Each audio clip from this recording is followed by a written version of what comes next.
नमस्कार, मैं हजू खान। दिन भर की खबरों में सबसे पहले डालते नजर आज के मुख्य समाचारों पर।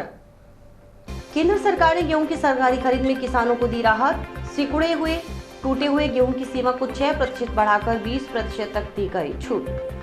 प्रशासन ने खुलवाया रास्ता। टाउन धान मंडी से गेहूं भरे कट्टों का उठाव शुरू। 2-3 दिन में अधिकतर गेहूं का उठाव होने की उम्मीद। टीबी रोगियों को दी जाने वाली दवा का मात्र 15 दिन का स्टॉक। राज्य क्षय रोग अधिकारी को पत्र लिखकर दवाइयां उपलब्ध करवाने का किया आग्रह। लाइफस्टाइल में बदलाव से बढ़ रहा हार्ट अटैक का खतरा। लक्षण नजर आने पर तुरंत लें चिकित्सक की सलाह। निराश्रित पशुओं की समस्या से निजात दिलाने के लिए नगर परिषद गंभीर। गांव से शहरों की तरफ आने वाले निराश्रित पशुओं को रोकने के लिए तैयार की जा रही कार्य योजना। अब खबरें विस्तार से। जिला कलेक्टर कान्हूराम ने सोमवार को कलेक्ट्रेट सभागार में पेयजल, विद्युत और मौसमी बीमारियों की रोकथाम कार्यों पर समीक्षा बैठक की। उन्होंने मुख्य चिकित्सा एवं स्वास्थ्य अधिकारी को मौसमी बीमारियों के लिए कार्य योजना बनाकर कार्य करने के निर्देश दिए। उन्होंने कहा कि शहरों और ग्रामीण क्षेत्रों में जागरूकता अभियान चलाया जाए। ग्राम पंचायत स्तर पर कार्यशालाएं भी आयोजित की जाएं। जिला कलेक्टर ने कहा कि मौसमी बीमारियों के उपचार की व्यवस्था के साथ आमजन की सक्रियता से भी बचाव आवश्यक है। अधिकतर जानकारी के अभाव अथवा लापरवाही से मच्छर जनित रोगों को पनपने में सहायता मिलती है। इसके लिए प्रशासनिक और सामुदायिक पहल ही कारगर साबित होगी। उन्होंने जल भराव और मच्छर पनपने वाले स्थानों पर नियमित कीटनाशक, केमिकल छिड़काव और नियंत्रण के लिए टीम बनाकर निगरानी सुनिश्चित करवाने के निर्देश दिए। उन्होंने कहा कि सभी अस्पतालों में चिकित्सीय संसाधनों की उपलब्धता सुनिश्चित की जाए। उन्होंने जिले में लू से बचाव के लिए दिशा निर्देश जारी करने के लिए भी कहा। सार्वजनिक निर्माण विभाग के अधिकारियों को क्षतिग्रस्त सड़कों की समयबद्ध मरम्मत करवाने के निर्देश दिए गए। स्वच्छता के लिए चल रहे टीपर में अब मौसमी बीमारियों और लू से बचाव के संदेश सुनाई देंगे। जिला कलेक्टर ने शिक्षा विभाग के अधिकारियों को वोट पार्टी की तरह बच्चों से परिजनों के नाम मौसमी बीमारियों और लू से बचाव का पत्र लिखवाने के भी निर्देश दिए। साथ ही बचाव संबंधित पोस्टर लगाने के लिए भी कहा। जिला कलेक्टर ने नगर परिषद को सभी नालों की सफाई शीघ्र पूर्ण करवाने के निर्देश दिए। साथ ही विभिन्न क्षेत्रों में नियमित फोगिंग करवाने के लिए भी निर्देशित किया गया। उन्होंने सामाजिक न्याय एवं अधिकारिता विभाग अधिकारियों को छात्रावासों में स्वच्छता के निर्देश दिए। जिला कलेक्टर ने कहा कि तेज गर्मी के समय खेतों में आगजनी की घटनाएं नहीं हों, इसके लिए विद्युत कृषि विभाग संयुक्त एडवाइजरी जारी करें। प्रत्येक किसान तक संदेश पहुंचना सुनिश्चित किया जाए। बैठक में जिला परिषद की मुख्य कार्यकारी अधिकारी सुनीता चौधरी, अतिरिक्त जिला कलेक्टर उम्मेदी लाल मीणा, प्रशिक्षु आईएएस प्रीतम कुमार सहित संबंधित विभागीय अधिकारी उपस्थित रहे। जैसा कि चिकित्सा विभाग मौसमी बीमारियों और जो हीट वेव्स जो जिनकी चेतावनी जारी की गई है उनको लेके गंभीर है और हमारे राज्य स्तर से भी हमारे एसीएस मैम की तरफ से पिछले 2 हफ्तों में लगातार 2 बार वीसी की जा चुकी है। और आज जैसे कि मंडे मीटिंग थी तो हम कलेक्टर सर को भी अवगत कराया। कलेक्टर सर भी इसके लिए गंभीर है और सभी विभाग जितने भी हैं सभी विभागों को अपने स्तर पे प्रयास करने के निर्देश सर ने जारी कर दिए।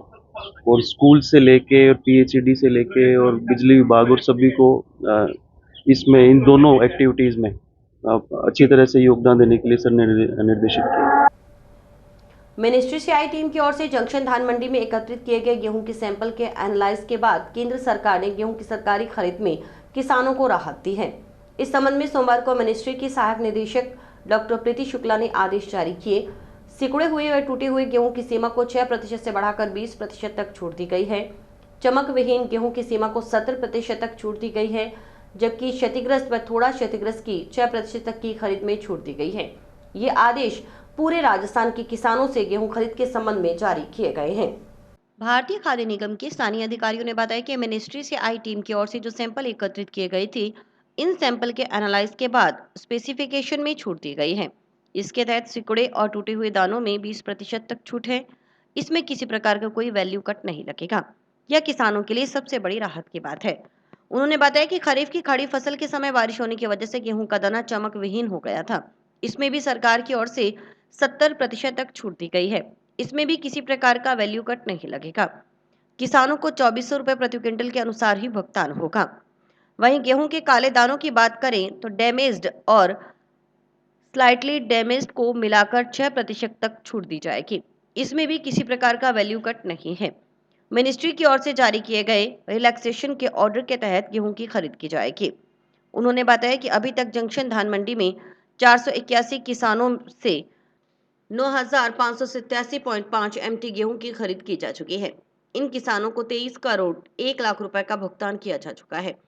एफसीआई की ओर से अधिकतम किसानों से गेहूं की खरीद की जानी है।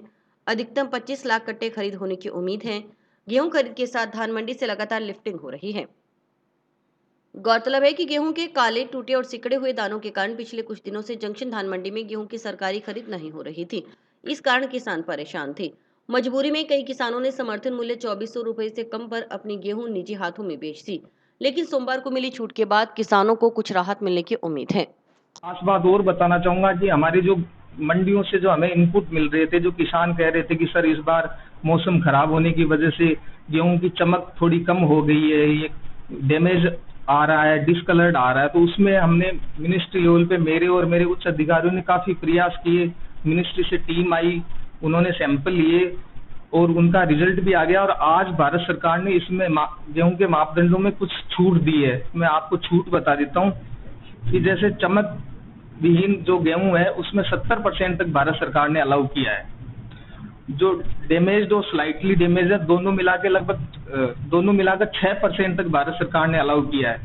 और जो श्रीवेल्ड एंड ब्रोकन है वो पहले 6% था, अब भारत सरकार ने 20% अलाउ किया है। इस बार खास बात ये है कि पहले अगर रिलैक्सेशन मिलता था तो गवर्नमेंट वैल्यू कट का ऑप्शन रखती थी कि मतलब अगर आपको रिलैक्सेशन लेना तो आपको एमएसपी से कुछ पैसे आपके कटेंगे। लेकिन इस बार हमारे प्रयासों से भारत सरकार ने रिलैक्सेशन भी दिया है, लेकिन साथ में ये भी प्रोविजन किया कि किसान का कोई पैसा नहीं काटा जाएगा। मतलब रिलैक्सेशन वाले किसान को भी उतना ही पैसा मिलेगा, 2400 रुपए के हिसाब से उनको भी खरीद होगी और 48 घंटे के अंदर उनके बैंक अकाउंट में पैसा आ जाएगा। जिला प्रशासन की मध्यस्थता से टाउन शहर में भारतीय खाद्य निगम के खाद्य भंडारण डिपो को जाने वाला रास्ता खुल गया है। रास्ता खुलने के बाद सोमवार को टाउन धान मंडी से गेहूं के भरे कट्टों का उठाव शुरू हो गया। 2-3 दिन में धान मंडी में हालात सामान्य होने की उम्मीद है। इससे व्यापारियों व किसानों को राहत मिलेगी। टाउन धान मंडी में लिफ्टिंग का कार्य बंद होने के कारण मंडी के सभी रास्ते ब्लॉक हो गए थे। इससे व्यापारियों और किसानों को परेशानी का सामना करना पड़ रहा था। एफसीआई के मैनेजर डिपो पीडी गोठवाल ने बताया कि टाउन में एफसीआई का खुद का गोदाम है। इस गोदाम में 13 लाख कट्टे लग सकते हैं। इस गोदाम को जाने वाला रास्ता पिछले कुछ समय से नगर परिषद की ओर से बंद कर दिया गया था। रविवार को जिला प्रशासन की मध्यस्थता से ये रास्ता खोल दिया गया है। रविवार तक टाउन धान मंडी में 2.5 लाख कट्टे पड़े थे। इसके बाद सोमवार सुबह 8 बजे से टाउन धान मंडी में लिफ्टिंग का कार्य शुरू हो गया। रोजाना 70 से 80 हजार कट्टे गोदाम में लगाए जा सकते हैं। इससे उम्मीद है कि 3 से 4 दिन में टाउन धान मंडी में कट्टों का उठाव हो जाएगा। उन्होंने बताया कि अपने गोदाम के अलावा टाउन में भद्रकाली रोड पर 9 SSW कोहला में किराए पर गोदाम लिए गए हैं। जैसे जैसे खरीद आगे बढ़ेगी, जरूरत के अनुसार और भी गोदाम किराए पर लिए जाएंगे। इसके चलते गेहूं की लिफ्टिंग में कोई दिक्कत नहीं आएगी। उन्होंने बताया कि अब तक श्रीगंगानगर मंडल में कुल 5,957 किसानों से करीब 86,820 MT गेहूं की खरीद की जा चुकी है। सोमवार शाम तक 1 लाख का आंकड़ा छूने की उम्मीद है। उन्होंने बताया कि पूरे राज्य से सरकार का 20 लाख MT गेहूं की खरीद का लक्ष्य है। इसमें से 12 लाख MT का लक्ष्य श्रीगंगानगर मंडल को दिया गया है। यानी पूरे राज्य के करीब 60% गेहूं की खरीद भारतीय खाद्य निगम श्रीगंगानगर मंडल में करेगा। जिस प्रकार से खरीद की प्रक्रिया चल रही है, उससे उम्मीद है कि एफसीआई लक्ष्य से काफी अधिक गेहूं की खरीद कर लेगा। उन्होंने बताया कि हनुमानगढ़ जिले में एफसीआई के 17 खरीद केंद्र हैं। इसके अलावा एनसीसीएफ, तिलम संघ, नेफेड के कुल 41 केंद्र बनाए गए हैं। लगभग सभी खरीद केंद्रों पर खरीद प्रक्रिया सुचारू रूप से चल रही है। तिलम संघ, नेफेड की ओर से आगामी 1-2 दिनों में खरीद शुरू कर दी जाएगी। गेहूं खरीद के 24 से 48 घंटे में किसानों को भुगतान किया जा रहा है। टाउन में कल जिला प्रशासन द्वारा है वो मैत्रीपूर्ण तरीके से रास्ता, हमारा एफसीआई का जो खुद का गोदाम है जिसमें लगभग 13 लाख कट्टे लग सकते हैं, उसका रास्ता खोल दिया गया है। और आज से सुबह से हमने लगभग 8 बजे से काम शुरू कर दिया है। तो हम उम्मीद कर रहे हैं कि डेली के लगभग 70-80 हजार कट्टे हम एक दिन में खाली कर सकते हैं। तो इस हिसाब से अगले 3 से 4 दिन में टाउन मंडी बिल्कुल क्लियर हो जाएगी। इसके अलावा इस हमारे अपने गोदाम के अलावा हमने भद्रकाली रोड पर किराए के गोदाम लिया है। 9 SSW में हमने गोदाम किराए पे लिए हैं। कोला में हमने किराए पे गोदाम लिए हैं। और जैसे जैसे खरीद आगे बढ़ेगी, जैसे जैसे एज पर रिक्वायरमेंट हम और भी काफी गोदाम किराए पे ले लेंगे। तो स्टोरेज की अभी मुझे नहीं लगता इस बार कोई प्रॉब्लम आएगी। हमारी तैयारियां पूर्ण है। अब तक क्या आंकड़ा है, मंडी में कितना का आ चुका है माल और कितना खरीद हो चुका, उठाव कितना हो चुका है? देखिए, कल तक टाउन मंडी में लगभग 2.5 लाख कट्टे पड़े हुए थे। तो आज से हमारा अपना गोदाम भी शुरू हो गया। इसके अलावा 3 गोदाम हम प्राइवेट भी पैरेलली चला रहे हैं। तो लगभग 70-80 हजार कट्टे एक दिन के रोज खाली होंगे। तो लगभग 3 से 4 दिन में टाउन मंडी में हमारा सारा क्लियर हो जाएगा। निराश्रित पशुओं की समस्या से निजात दिलाने के लिए नगर परिषद गंभीर नजर आ रही है। इसके तहत नगर परिषद कर्मचारियों की ओर से रोजाना शहर के अलग अलग मोहल्लों से निराश्रित पशुओं को पकड़कर नंदीशाला व गौशाला में बंद किया जा रहा है। शहरी क्षेत्र में लगातार निराश्रित पशुओं की बढ़ती संख्या के मद्देनजर नगर परिषद की ओर से गांव से शहरों की तरफ आने वाले निराश्रित पशुओं को रोकने के लिए कार्य योजना तैयार करने पर विचार किया जा रहा है। देखिए स्काई न्यूज चैनल के रिपोर्टर प्रदीप पाल की खास रिपोर्ट। नगर परिषद आयुक्त सुरेंद्र यादव ने बताया कि हनुमानगढ़ में निराश्रित पशुओं की गंभीर समस्या है। क्षेत्र में काफी संख्या में निराश्रित पशु हैं। लगातार राजस्थान संपर्क पोर्टल के अलावा दूरभाष पर भी शिकायतें मिल रही हैं। निराश्रित पशुओं की समस्या से निजात दिलाने के लिए नगर परिषद की टीम एक्टिव हो गई है। निराश्रित पशुओं को पकड़कर नंदीशाला व गौशाला में भिजवाया जा रहा है। आगामी दिनों में नगर परिषद की ओर से इस पर प्रभावी कार्रवाई की जाएगी। आयुक्त ने बताया कि निराश्रित पशु किसानों की फसलों को बर्बाद कर देते हैं, इसलिए किसान गांव से निराश्रित पशुओं को घेरकर या पकड़कर शहरों की तरफ छोड़ जाते हैं। इससे शहर में लगातार निराश्रित पशुओं की आवक होती रहती है। नगर परिषद की ओर से भी उन्हें लगातार पकड़कर नंदीशाला व गौशाला में भिजवाने की कार्रवाई की जाती है। ये समस्या लगातार रूप से बनी हुई है। इसका स्थायी समाधान या निराश्रित पशुओं को शहर में नहीं घुसने दिया जाए, इस पर नगर परिषद विचार कर रही है। समुचित कार्रवाई आगामी दिनों में की जाएगी। उन्होंने बताया कि शहर में निराश्रित पशुओं को छोड़ने वाले संबंधित व्यक्ति की पहचान भी नहीं हो पाती, क्योंकि इस तरह की कार्रवाई देर सवेर होती है। इस पर नगर परिषद की ओर से कार्रवाई की जा रही है। पशुपालक यदि अपने पशुओं को खुला छोड़ते हैं तो ऐसे पशुपालक के खिलाफ निसंदेह जुर्माने की कार्रवाई की जाएगी। आयुक्त ने आसपास के ग्रामीण इलाके के किसानों से भी अपील की है कि वे निराश्रित पशुओं को शहर की तरफ न छोड़े। इससे शहर की जनता को परेशानी होती है और पशु शहर की जनता को चोट भी पहुंचाते हैं। नगर परिषद के संसाधन भी सीमित हैं। ज्यादा संख्या में निराश्रित पशु शहर की तरफ आते हैं तो उनकी धरपकड़ कर गौशाला में भिजवाना, यह भी सीमित संसाधनों के कारण आम जनता को परेशान होना पड़ता है। उन्होंने नगर परिषद क्षेत्र के नागरिकों से भी अपील की कि वे अपने पालतू पशुओं को भी मोहल्ले में खुला न छोड़ें। अभी हम चुनाव से फ्री हुए हैं। आवारा पशुओं की एक गंभीर समस्या है हनुमानगढ़ में और काफ़ी ज़्यादा आवारा पशु हैं। इसके लिए हमारी नगर परिषद की टीम है वो एक्टिव हो गई है और आवारा पशुओं को पकड़ के नंदीशाला और गौशाला में भिजवाया जा रहा है और इफेक्टिव काम इसके ऊपर होगा। लगातार हमारे पास कंप्लेन भी आ रही है राजस्थान संपर्क से और वैसे टेलीफोनिक भी आ रही है। तो निश्चित रूप से इस पर प्रभावी कार्रवाई नगर परिषद के द्वारा आगामी दिनों में की जाएगी। नंदीशालाओं की व्यवस्था भी है, गौशाला है, वहाँ पर हम पशु भिजवाते हैं पकड़ के इनको। इसके अंदर आवारा पशु हैं वो किसानों की फसलों को खराब करते हैं, तो किसान गांव से पशुओं को घेरकर शहर में छोड़ जाते हैं, शहर की तरफ उनको मूव कर देते हैं। इसलिए शहर में लगातार जो आवारा पशु है उनकी आवक होती रहती है और नगर परिषद द्वारा भी रेगुलर इनको पकड़ने के कार्रवाई की जाती है। तो ये समस्या क्या लगातार बन रही है, इसका स्थायी रूप से समाधान या आवारा पशुओं को शहर में नहीं घुसने दिया जाए, इस पर भी हम विचार कर रहे हैं। इस पर भी कोई कार्रवाई, समुचित कार्रवाई की जाएगी। माकपा नेता रघुवीर वर्मा ने कहा कि निराश्रित पशुओं के कारण सड़क हादसों में इजाफा हो रहा है। निराश्रित पशु इधर उधर से प्लास्टिक व कचरा खाते हैं जो उनकी मौत का कारण बनते हैं। मुख्य सड़कों पर निराश्रित पशुओं का जमावड़ा रहता है, इनकी वजह से यातायात बाधित होता है। लेकिन नगर परिषद इस समस्या से निजात दिलाने के लिए कोई ठोस कदम नहीं उठा रही। धरातल पर कुछ नहीं हो रहा। गायों के नाम पर गौशाला संचालकों की ओर से अनुदान की लूट की जा रही है। आवारा पशुओं और पशुओं की वजह से आए दिन हनुमानगढ़ क्षेत्र के शहरी क्षेत्र में और पास के गांवों में दुर्घटनाएं बढ़ रही है। आवारा पशु ज्यादा हो गए हैं, उनके खाने की कोई व्यवस्था नहीं है, कचरा वचरा में वो खाते हैं जिससे वो मौत हो रही है और मौत की वजह से गंदगियां भी फैल रही है। आवारा कुत्ते भी इससे हो रहे हैं, ज्यादा बढ़ रहे हैं और आवारा पशुओं की रोज की आए दिन बाजार में किसी न किसी के साथ वो टकराते रहते हैं, दुर्घटनाएं होती रहती है और जिसके कारण जान माल को भी खतरा रहता है। साहब यही तो कह रहा ना, ये अनुदान की लूट है साहब, गायों के नाम पर लूट है, गायों के नाम पर सब कुछ हो रहा है। ये देश की राजनीति गायों के नाम पर चल रही है। तो यहाँ बेचारे गौशाला वाले क्या है कि टैग लगा दो, कुछ लगा दो, वो बाहर मिलेंगे आपको।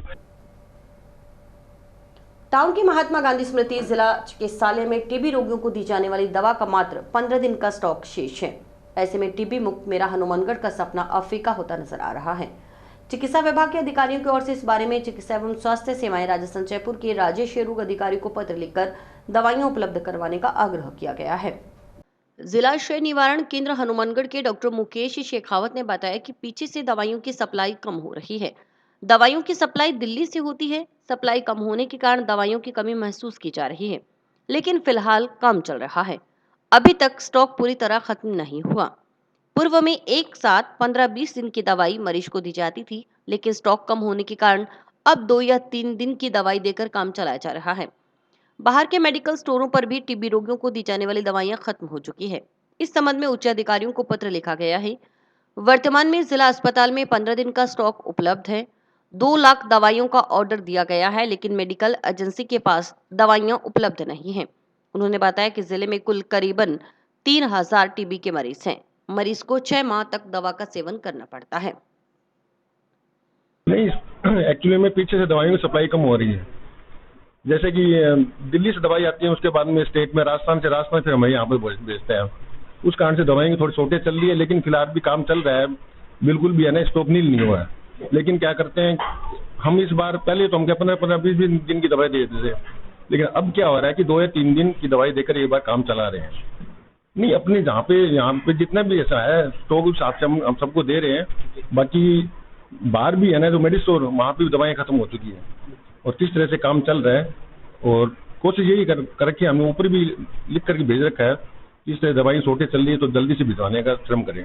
अपने पास में अभी तो 15 दिन का तो स्टॉक तो पड़ा हुआ है। उसके अलावा अभी देखते हैं क्या करते हैं, ऊपर से दवाई आती है नहीं आती है। 25 दिन के लिए भेज रखा है हमने, क्या नाम, इतने 2 लाख का ऑर्डर दिया हुआ है। लेकिन क्या करें कि जो एजेंसी, मेडिकल एजेंसी, उनके ऊपर भी दवाई खत्म हुई पड़ी है। रामेश्वर वर्मा ने बताया कि टीबी रोगियों को कोर्स के दौरान 6 माह तक लगातार दवाई का सेवन करना पड़ता है, अन्यथा फिर से पूरा कोर्स शुरू करना पड़ता है। वर्तमान में कृषि कार्य के चलते टीबी रोगी को 2-3 दिन बाद जिला अस्पताल आकर दवाई लेने में परेशानी का सामना करना पड़ रहा है। सरकार टीबी के मरीजों को पर्याप्त दवाइयों की आपूर्ति करने में नाकाम हो रही है। उन्होंने सरकार से मांग की कि टीबी रोगियों को दी जाने वाली दवाइयों की सप्लाई दुरुस्त की जाए। जिला अस्पताल में कम से कम 1 माह की दवा का स्टॉक उपलब्ध करवाया जाए। अगर ऐसा नहीं होता तो जागरूक नागरिक टीबी रोगियों के हित में आवाज उठाएंगे। राजस्थान के अंदर विशेष तौर से ट्यूबरक्लोसिस का बड़ा भारी प्रकोप है और विशेष करके गरीब परिवारों में, जिसको हम आम भाषा में तपेदिक को टीबी बोलते हैं, ये बीमारी है। इसका 6 महीने का कोर्स होता है। दवाई जांच होने के बाद, टीबी डिक्लेयर होने के बाद 6 महीने उनको दवाई लेनी पड़ती है। और ये जो है प्राइवेट की दवाई बहुत महंगी पड़ती है, इसलिए सारे के सारे गवर्नमेंट के यहाँ से लेते हैं, निःशुल्क दवाइयाँ मिलती हैं। पर इसके अंदर एक दिक्कत ये है कि इसके अंदर और एक एपिलेप्सी के अंदर ये 2 बीमारियाँ ऐसी हैं कि इसमें कंटिन्यूस दवाई लेनी पड़ती है। अगर एक भी दिन आपकी 1 डोज मिस होगी तो फिर दोबारा आपको पूरा कोर्स लेना पड़ेगा। इसलिए इसके अंदर ये सबसे बड़ी बात है। सरकार ने इसके लिए सुविधा भी कर रखी है कि घर घर जाके विशेष तौर से ये जो आशा कार्यकर्ता हैं, उन आशा कार्यकर्ताओं के माध्यम से जो है गाँव में दवाई दी जाती है। पर अब ये स्थिति है कि ये दवाइयाँ सिर्फ 2 या 3 दिन की पेशेंट को देते हैं। अब आप देखिए, अभी सीजन चल रहा है खेती का और लोग खेतों के काम में लगे हुए हैं। ऐसी स्थिति के अंदर कोई मरीज गांव से आएगा चल के और यहाँ आकर के दवाई लेगा, फिर वापस जाएगा, तो उसका एक तो मजदूरी का नुकसान है, किराए का नुकसान है और 2 दिन की उसको दवाई मिलेगी। अभी सरकार एक तरफ तो ये कह रही है कि हम जो है 5वीं उसकी अर्थव्यवस्था की तरफ जा रहे हैं, विश्व गुरु बनने जा रहे हैं, और दूसरी ये है कि टीबी के मरीज को हम प्रॉपर दवाई नहीं दे पा रहे। तो इसका कारण कि उनको पूरा पौष्टिक आहार नहीं मिल रहा, इसलिए पौष्टिक आहार की भी व्यवस्था की जाए और दवाइयों की व्यवस्था की जाए। हमारा पुनः निवेदन है कि अगर सरकार दवाइयों की व्यवस्था नहीं कर पाएगी तो निश्चित तौर से जो जागरूक लोग हैं उनको इकट्ठा होकर के और इनके लिए आवाज उठानी पड़ेगी। विद्युत, पेयजल, सड़क, मौसमी बीमारियों तथा साफ सफाई को लेकर विभिन्न विभागों के साथ सोमवार को कलेक्ट्रेट सभागार में समीक्षा बैठक हुई। बैठक में जिला कलेक्टर कानाराम ने गेहूं की खड़ी फसल में आग लगने की घटना पर प्रसंज्ञान लेते हुए इस तरह की घटना की पुनरावृत्ति होने पर रेस्पॉन्स टाइम मिनिमाइज करने के लिए फायर ब्रिगेड तैनात करने के निर्देश दिए हैं। आगामी 10 दिन फायर ब्रिगेड उन क्षेत्रों में तैनात रहेगी जिन क्षेत्रों में गेहूं की कटाई का कार्य शेष बचा है। कृषि विभाग के संयुक्त निदेशक योगेश कुमार वर्मा ने बताया कि रविवार को सूचना प्राप्त हुई कि किसान की गाड़ी मेहनत की कमाई अचानक किसी घटना से जल गई और आधा से पौना बीघा में खड़ी गेहूं की फसल में नुकसान हुआ। सोमवार को जिला स्तरीय मीटिंग में कलेक्टर की इस घटना का प्रसंज्ञान लेते हुए कृषि विभाग, विद्युत वितरण निगम और नगर पालिका को निर्देश दिए गए कि इस तरीके से कार्य योजना बनाई जाए कि लोग जागरूक हों। यह भी पाया कि रेस्पॉन्स टाइम, जिसमें फायर ब्रिगेड को पहुंचने में समय लग जाता है, उसके कारण ही अधिक नुकसान होता है। ऐसी अवस्था में ये प्लान किया गया है कि कुछ गाड़ियां टिब्बी क्षेत्र में आगामी 10 दिन के लिए तैनात करवाई जाएं, ताकि रेस्पॉन्स टाइम को मिनिमाइज कर दिया जाए। इस संदर्भ में शाम को कलेक्टर की ओर से एक बैठक बुलाई गई है। संभवतः शाम तक ये सब चीजें तैनात हो जाएंगे। उन्होंने जिला कलेक्टर की तरफ से संदेश देते हुए बताया कि आग लगने के कुछ प्रमुख कारण हैं, उन पर किसान थोड़ा ध्यान दें तो ऐसी घटनाओं को रोका जा सकता है। उदाहरण के तौर पर खेत में लगे ट्रांसफार्मर के आसपास से फसल को काटकर कुछ दूरी पर रखें। खेत में धूम्रपान न करें। खेत में फसल के अवशेष इस तरह से रखें कि उनमें आग लगने पर उसे एक बंडल में सीमित किया जा सके। फसल के अवशेषों को पके हुए खेतों में न जलाएं। विद्युत तार में स्पार्किंग होने पर तत्काल विद्युत वितरण निगम के हेल्पलाइन नंबर पर बात करें। उन्होंने बताया कि किसानों को यह बताया जा रहा है कि एक अग्निशमन गाड़ी उनके इलाके में मौजूद रहेगी, ताकि अगर कोई घटना होती है तो उसका रेस्पॉन्स टाइम मिनिमाइज किया जा सके। उन्होंने बताया कि सामान्य तौर पर सभी इलाकों में करीब करीब गेहूं की फसल काटी जा चुकी है, लेकिन नाली बेल्ट के कुछ इलाकों, जिसमें टिब्बी, गोलूवाला तक फसल खड़ी है। संभवतः कंबाइन की व्यवस्था नहीं होने के कारण फसल कटाई नहीं हो पा रही, इसलिए आगामी 10 दिन काफी क्रिटिकल हैं। इसलिए कोशिश की जा रही है कि इन इलाकों में फायर ब्रिगेड की गाड़ियां तैनात की जाएं। बताया गया कि जिले में करीबन 225 कृषि पर्यवेक्षक तैनात हैं। उनकी ओर से अपनी ग्राम पंचायत के व्हाट्सएप ग्रुपों में जुड़े हुए करीब 50,000 किसानों को जागरूक करने का प्रयास किया जा रहा है। अधिक से अधिक सूचनाएं लोगों को देने का प्रयास हो रहा है। कल एक समाचार प्राप्त हुआ कि किसान की गाड़ी मेहनत की कमाई अचानक किसी घटना से जल गई और उसके करीब आधा से पौन बीघा में गेहूं की फसल में नुकसान हुआ। आज जिला स्तरीय मीटिंग में जिला कलेक्टर महोदय द्वारा इस खबर का प्रसंज्ञान लेते हुए कृषि विभाग, विद्युत वितरण निगम और नगर पालिका को साथ में निर्देश दिए हैं कि इस तरीके से कार्य योजना बनाई जाए कि लोगों को अवेयरनेस हो। ये भी पाया कि रेस्पॉन्स जो टाइम है, जिसमें कि हमारी फायर ब्रिगेड है, वो पहुंचने में टाइम लग जाता है और टाइम के कारण ही नुकसान ज़्यादा होता है। ऐसी अवस्था में ये प्लान किया गया है कि कुछ गाड़ियां टिब्बी क्षेत्र में, जो कि मोस्ट सेंसिटिव एरिया है, आगामी 10 दिनों के लिए उसमें डिप्लॉय की जाए, ताकि जो रेस्पॉन्स टाइम है वो मिनिमाइज कर दिया जाए। मैं इस मामले में माननीय जिला कलेक्टर महोदय की ओर से ये संदेश देना चाहूँगा कि आग लगने के जो प्रमुख कारण हैं, उन पे किसान भाई जरा सा ध्यान दें तो ऐसी घटनाओं को रोका जा सकता है। जैसे ट्रांसफार्मर के आसपास फसल को काट के थोड़ा दूर रखें, गट्ठल बना के उसकी रीच से थोड़ा दूर रखें। धूम्रपान करने की जो आदत है उसको कोशिश ये करें कि ना करें।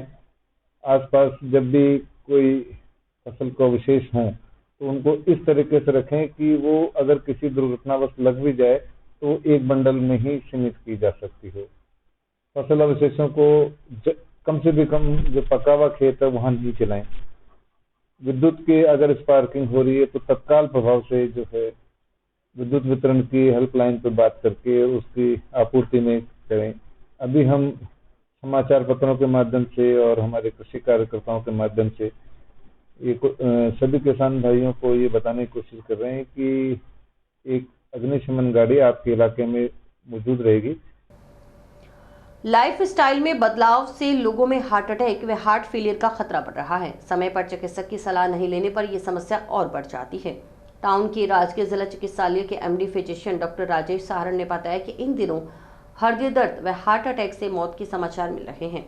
देखिए स्काई चैनल न्यूज के रिपोर्टर प्रदीप पाल की खास रिपोर्ट।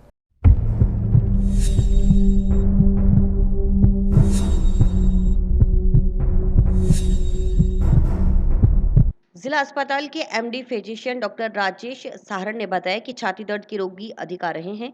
छोटी उम्र में हार्ट अटैक की शिकायत पैदा हो रही है।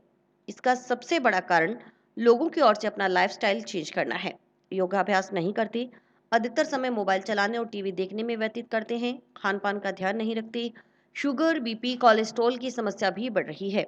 इससे हार्ट अटैक और हृदय फेलियर की संभावना बढ़ जाती है। इसके लक्षणों में छाती में दर्द, हाथ में दर्द, अचानक पसीना आना शामिल है। लोग डॉक्टर की सलाह नहीं लेते और घर बैठे रहते हैं। इसके अलावा यहाँ के लोग स्मोकिंग ज्यादा करते हैं, जरूरत से अधिक नशा किया जा रहा है। इन सब वजहों से भी हृदय पर अटैक बढ़ रहा है, हार्ट फेलियर के चांस भी बढ़ रहे हैं। उन्होंने नागरिकों से अपील की कि अगर उनमें इस तरह के कोई लक्षण नजर आते हैं तो तुरंत चिकित्सक की सलाह लें। गर्मी के मौसम में अधिक से अधिक पानी का सेवन करें, क्योंकि पानी की कमी से भी हार्ट अटैक और हार्ट फेलियर की संभावना बढ़ जाती है।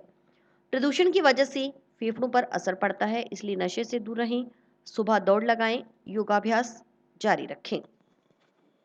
स्काई न्यूज के चैनल पे देखने वाले दर्शकों को भी इस विषय के बारे में आज जानने का मौका मिल रहा है। जैसे कि अभी अपने शुरुआत की कि इन दिनों में हृदय से दर्द या हार्ट अटैक से ऐसे मृत्यु बढ़ रही है, बहुत कम उम्र में भी लोगों को देखने में मिल रहा है। तो इसमें एक्चुअली आज के टाइम में क्या है कि लाइफस्टाइल लोगों ने चेंज कर रखी है, हेल्थी एक्सरसाइज वगैरह लोग अवॉइड करते रहते हैं, टीवी देखना, मोबाइल पे रहना, खान पान का भी बहुत असर इस पे दिख रहा है। कम उम्र में शुगर भी देखने को आ रहा है, तो शुगर, बीपी ये ऐसे कारण है, कोलेस्ट्रॉल बढ़ जाता है, जिससे हृदय पे अटैक और हृदय फेलियर के भी रिस्क रहते हैं। तो इसके लक्षणों में ज़्यादातर पेशेंट आते हैं छाती में दर्द के साथ आते हैं, हाथ में दर्द हो रहा होता है, पसीने के साथ आते हैं, अचानक से पसीना आ जाना। बहुत सारे ऐसे भी पेशेंट देखने में आ रहे हैं जिनको अनईजी रेस्ट रहता है, कुछ दिनों तक डॉक्टर की सलाह लेते नहीं है, घर पे वेट करते रहते हैं कि ठीक हो जाएंगे, फिर सडनली उनके क्या है पेशेंट कोलैप्स हो जाता है। बहुत सारे पेशेंट क्या है कम उम्र में डायबिटीज का डायग्नोसिस हो जाता है, उसके बावजूद वो शुगर का ट्रीटमेंट या बीपी का ट्रीटमेंट नहीं लेना चाहते हैं। तो इन सब चीज़ों से क्या है कि हृदय पे इफेक्ट और हार्ट अटैक है जो बढ़ रहा है, और हार्ट फेलियर के भी चांस इन सब चीज़ों से बढ़ रहे हैं। तो उसके अलावा एक अपने इन एरिया में या मतलब पंजाब हरियाणा की बॉर्डर पे भी बहुत नशा ज़्यादा है, स्मोकिंग बहुत ज़्यादा करते हैं लोग, घरों में भी गाँव में मतलब हुक्के के नाम पे लोग पीते रहते हैं, समझाते हैं तो भी उनको लगता है कि जी इसने पिया कुछ नहीं हुआ। पर स्मोकिंग, बिना जरूरत से लोग ज़्यादा जो नशा कर रहे हैं, इन सब चीज़ों से भी हार्ट अटैक और हार्ट फेलियर के चांस बहुत बढ़ रहे हैं। और ज़्यादातर लोग सही समय पे सलाह नहीं लेते हैं, उस कारण से भी ऐसी चीज़ें हो रही है। तो मेरा तो दर्शकों से यही अपील है कि आप समय पे जब भी आपको कोई लक्षण आए आप आके दिखाइए। बहुत सुविधाएं हैं आज के ज़माने में, ईसीजी करवाई जा सकती है, हार्ट अटैक की और जांचें करवाई जा सकती है, आगे का असेसमेंट हो सकता है। तो आप इस चीज़ में डिनाई ना करें, डिले ना करें, समय पे आप दिखाएं ताकि आपका बहुत अच्छे से इलाज हो सके। और अगर इन चीज़ों को आप प्रॉपरली देखेंगे, सोचेंगे तो आपको फ़ायदा रहेगा। आप लापरवाही करेंगे कि ऐसे ही दर्द हो रहा है, कुछ नहीं है, तो उससे आगे आपके रिस्क ही रहेगा, जान जाने का खतरा रहेगा। एक अभी गर्मी का मौसम है, तो मैं सब दर्शकों से ये कहूँगा कि आप ज़्यादा से ज़्यादा पानी पिएं। पानी की कमी से भी हार्ट अटैक और हार्ट फेलियर के चांस बढ़ते हैं। तो हार्ट अटैक को रोकने के लिए पानी पीना भी बहुत फ़ायदेमंद है। आप अच्छे से पानी पिए 5-6 लीटर तक, जब तक कि हम लोग या कोई डॉक्टर नहीं बोले कि आपको कम पानी पीना है, अदरवाइज आप पानी पिए, ठीक है। और नशा जो कर रहे हैं वो उन लोगों को नशा बंद करना चाहिए। लोकसभा के प्रथम चरण में श्रीगंगानगर लोकसभा क्षेत्र में मतदान के बाद भाजपा के वरिष्ठ नेता और पूर्व मंत्री डॉक्टर रामप्रताप ने दावा किया है कि श्रीगंगानगर लोकसभा क्षेत्र से भाजपा लगातार तीसरी बार जीतेगी और केंद्र में भी नरेंद्र मोदी लगातार तीसरी बार देश के प्रधानमंत्री बनकर हैट्रिक लगाएंगे। पूर्व मंत्री डॉक्टर रामप्रताप ने कहा कि भाजपा प्रत्याशी प्रियंका बैलान अधिक मतों से जीतेंगी। डॉक्टर रामप्रताप भैरव सिंह शेखावत और वसुंधरा राजे सरकार में मंत्री और इंदिरा गांधी नहर परियोजना के अध्यक्ष भी रह चुके हैं। तो जो मतदान हुआ है उसमें हमारा क्षेत्र भी आता है, तो सब जगह हम गए, दूसरे साथी भी गए, एक ही आवाज़ आ रही थी कि हम मोदी जी की और अमित शाह जी की गारंटी के ऊपर अपना मत दे रहे हैं। और जिस तरीके से पोलिंग हुई है उससे ऐसे लगता है कि गंगानगर में भारतीय जनता पार्टी का कैंडिडेट अच्छे वोटों से जीतेगा। और इसी के साथ समाचार समाप्त हुए। रोजाना देखते रहिए समाचार। नमस्कार।